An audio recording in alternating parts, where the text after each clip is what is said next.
यह अल्लाह रब्बुल इज्जत के कानून और उसकी सुन्नत है। आज इस सुन्नत पर अमल करते हुए जो अकाबिरीन उम्मत आए, उनकी मिसालें मैं आपके सामने रखता हूं। लोगों, एक बात याद रखो, हालात जितने भी खराब हो जाएं, अपने नबी की इज्जत की हिफाजत वो जिससे चाहे ले ले, जिससे चाहे ले ले। ये जरूरी नहीं कि वो जमाने का बहुत बड़ा मुत्तकी परहेजगार हो, ये जरूरी नहीं है कि वो बहुत बड़ा फकीह और आलिम दीन हो। मौला करीम अपने नबी की इज्जत की हिफाजत पत्थरों से भी चाहे ले सकता है, कुत्तों से भी ले सकता है। अल्लामा इब्ने हजर अस्कलानी रहमतुल्लाह अलैह लिखते हैं कि ततारियों का जो हमला हुआ था बगदाद में, बगदाद को उन्होंने तबाह कर रखा था। ऐसा तबाह किया था कि पूरे बगदाद की सड़कें और वहां की गलियां मुसलमानों के खून से भरी हुई थी। दरिया दजला के पानी को लाल कर दिया था मुसलमानों के खून से। मुसलमानों की खोपड़ियों से मीनार बना दिए थे। इतने कत्ल जिसका शुमार नहीं होता। जखीरा जो मुसलमानों का था, बड़ी बड़ी किताबों में उसको जलाकर राख कर दिया था। एक वक्त ऐसा आया कि ततारियों का जो हाकिम था, उसने कुछ उलमा को कैद करके, गिरफ्तार करके अपने दरबार में मंगवाया जो मुसलमान बच्चे कच्चे थे। उन उलमा को बेड़ियां बांध करके जमीन पर औंधा लिटाया गया। आप पूछते हैं ना, इन हालात में हमें क्या करना चाहिए? सुनिए मेरे अजीजों, हालात तो ऐसे हो गए थे बगदाद में, कोई उनका पुरसाने हाल नहीं। आज लोग ये भी कह रहे हैं कि गज्जा के मुसलमानों का कोई पुरसाने हाल नहीं। क्या होगा, क्या होगा? तवज्जो, उन उलमा को कैद करके, बेड़ियां बांध करके, जंजीरों में बादशाह अपने दरबार में औंधा लिटाया है। और इतने ही पर बस नहीं, एक जर खरीद ईसाई पादरी दरबार में लाया गया है। उसको नजराना सिर्फ इस बात का दिया जा रहा है कि वो रसूलुल्लाह की शान में गालियां दे, हुजूर की शान में गालियां दे, इन मुसलमानों के दिलों को जलाए। हर जमाने में दुनिया ये जानती है मुसलमान कत्ल से उतना डरता नहीं है जितना रसूल पाक की इज्जत पर कोई उंगली उठाता है तो उसे तकलीफ होती है। और है यह हकीकत है।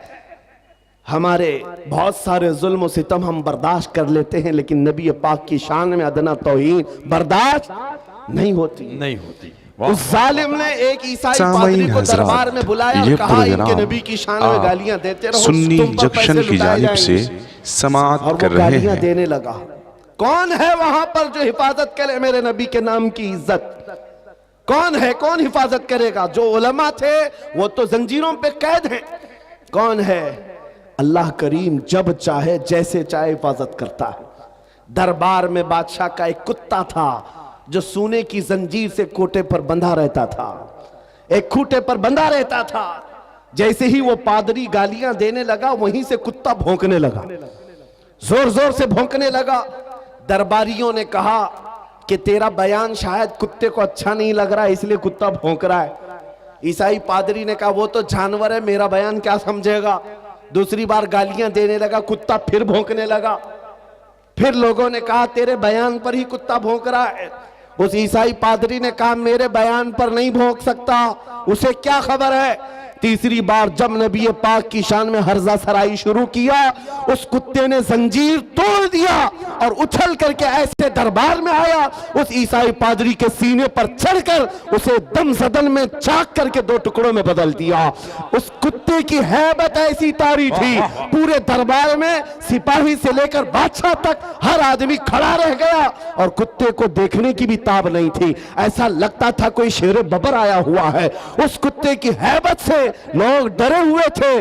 और तारीख में यह लिखा है, जिन्होंने हमारी खोपड़ियों से मीनार बनाया था, जिन्होंने बगदाद को हमारे खून से नहलाया था, उसी ततारियों के दरबार में एक दो नहीं 10,000 ततारियों ने कलमा पढ़कर इस्लाम कबूल कर लिया। सुभान अल्लाह, सुभान अल्लाह, सुभान अल्लाह, सुभान अल्लाह। जब रब तबारक व तआला नामों से रिसालत की हिफाजत फरमाता है तो वो कुत्तों के जरिए से भी काम लेता है।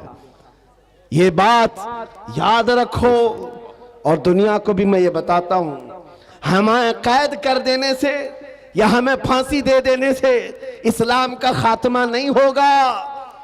कुछ लोग ये समझते होंगे, आपको पता है तारीख में जब मुरादाबाद में किफायत अली काफी रहमतुल्लाह ताला अलैह को फांसी पर चढ़ाया गया था, अंग्रेज 8 दिन तक जश्न मना रहे थे।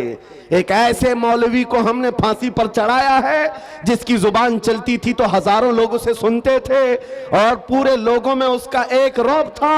हमने उस मौलवी को खत्म कर दिया।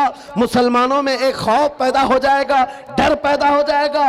अंग्रेज 8 दिन जश्न मनाए होंगे लेकिन उन्हें खुदाई कानून मालूम नहीं। मुरादाबाद में फांसी पर चढ़ा रहे एक आशिक रसूल को और परवरदिगार आलम उसी मुरादाबाद के पड़ोस शहर बरेली में इमाम अहमद रजा को पैदा कर रहा है। वो ऐसा आशिक रसूल पैदा किया, जब वो जवान हुआ तो सिर्फ कलम से नहीं, सिर्फ जुबान से नहीं, बल्कि पूरी तहरीक छेड़ दी। और आज हालत ये है, अंग्रेज एक आशिक रसूल को फांसी पर चढ़ाकर ये समझते थे कि इश्क रसूल का खात्मा हो गया। नहीं, मुमकिन नहीं है। बरेली की जुबान फिर चली है तो ऐसे चली, खित्ता खित्ता आज बोलता है, डाल दी कल्ब में अज़मत मुस्तफा सय्यदी आला हजरत पे लाखों सलाम।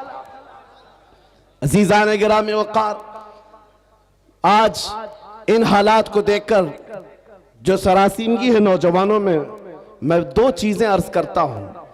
सरकार सय्यदी हुजूर हाफिज मिल्लत रहमतुल्लाह ताला अलैह का फरमान मेरे वालिद गिरामी से मैं नकल करके आपके सामने रखता हूं, जो वो अपने शागिर्दों के दरमियान कहा करते थे, 2 चीजें अपनी जिंदगी में लाजिम रखो। किसी जालिम से डरना मत, किसी मजलूम पर अपना जबर या अपनी ताकत का इस्तेमाल नहीं करना, किसी कमजोर पर ताकत का इस्तेमाल नहीं और किसी जालिम से डरना नहीं। ये 2 चीजें लेकर के चलो, तुम्हारा कुछ नहीं होगा। कलमा तैयबा पढ़ा है और मेरे नबी की उम्मत में हो, मौत तो यूं भी किसी बिस्तर पर आनी ही है, और जब मौत आना ही है तो मेरे नबी की सुन्नतों पर आ जाए, हुजूर की मोहब्बत में आ जाए, क्या फर्क पड़ता है। अजीजान गिरामी वक़ार, इस जुमले को लेकर चले, खासकर आपके इस सूबे में, यहां लोगों को बिल्डोजर से डराया जाता है। मुसलमानों, एक छोटी मशीन से डरने वाली कौम तो नहीं हो। गैर कानूनी चीजों से बच जाओ। बिल्डोजर क्या, कई इससे बड़ी मशीनें भी आए, तुम्हें हिलाना नहीं चाहिए। हाँ, ज्यादा से ज्यादा गैर कानूनी या फिर किसी तरह से अपने हवस के लिए मकानों को या दीवारों को गिराया जा सकता है, लेकिन मजबूत इश्क रसूल हो, इससे बड़ी ताकतें भी तुम्हारे सीने से इश्क रसूल नहीं छीन सकती। वाह वाह वाह, नहीं छीन सकती। बेशक। बस उस दौलत को बनाओ, उस दौलत को बनाओ जो छीनी नहीं जा सकती, जिसको आला हज़रत इमाम अहले सुन्नत फाजिल बरेलवी फरमाते हैं, ऐ इश्क तेरे सदके जलने से छुटे सस्ते। वाह, ऐ इश्क तेरे सदके जलने से छुटे सस्ते, जो आग बुझा देगी वो आग लगाई है, वो आग लगाई है। वाह वाह, बस उस इश्क की बात मैं करता हूं। वो अगर तुम्हारे पास है तो ये छोटी मोटी मशीनें क्या तुम्हारा बिगाड़ेंगी। घर तोड़ सकते हैं, या तुम्हारी जायदादें ले सकते हैं, या तुम्हें जेलों की सलाखों पर बंद कर सकते हैं। इतना अगर होता है तो आपको यह आदत डाल लेनी चाहिए, मुजफ्फर को मुक़य्यद न समझ ऐसे याद, मेरी असीरी भी सुन्नत आबाई है। वाह वाह, अगर कैद हो भी जाए तो इतनी बात याद रखो, हमारी असीरी भी सुन्नत आबाई है। अजीजान गिरामी औकात, नामों से रिसालत की हिफाजत पर जिन्होंने पहरा दिया है, उनकी चंद मिसालें मैं अर्ज कर रहा था। वो सहाबा कराम रिज़वानुल्लाहि ताला अलैहिम अजमाइन, जिनकी हैबत का आलम यह था कि वो तन्हा जाते लेकिन दुनिया को खौफजदा करते थे। किस बात पर? अरे पैबंद लगे कपड़े पहनकर जा रहे हैं, पैरों में चप्पल नहीं है, हाथों में ऐसी तलवारें जिससे सब्जियां नहीं कटती, लेकिन उसके बावजूद हजारों की फौज में उनका रौब था। सैयदना खालिद बिन वलीद सैफुल्लाहिल मसलूल 125 जंगें अपनी जिंदगी में लड़ी, एक जंग में भी शिकस्त नहीं हासिल किया, शिकस्त नहीं हुई। उनकी एक तलवार का वजन 35 किलो का था, वो ढाल 40 किलो की, ये लेकर लड़ते थे और जिस मैदान में उतरते थे सफों की सफे दरहम बरहम। कौन नहीं जानता आज दुनिया में खालिद बिन वलीद का नाम, जिसको अल्लाह के रसूल ने सैफुल्लाहिल मसलूल कहा। लेकिन जानते हो, इतनी महारत ताम्मा, जंगी मैदान का एक ऐसा बतले जलील जो कभी शिकस्त का मुंह नहीं देखा। एक भरी जंग के दौरान अमामा गिर गया था, कुफार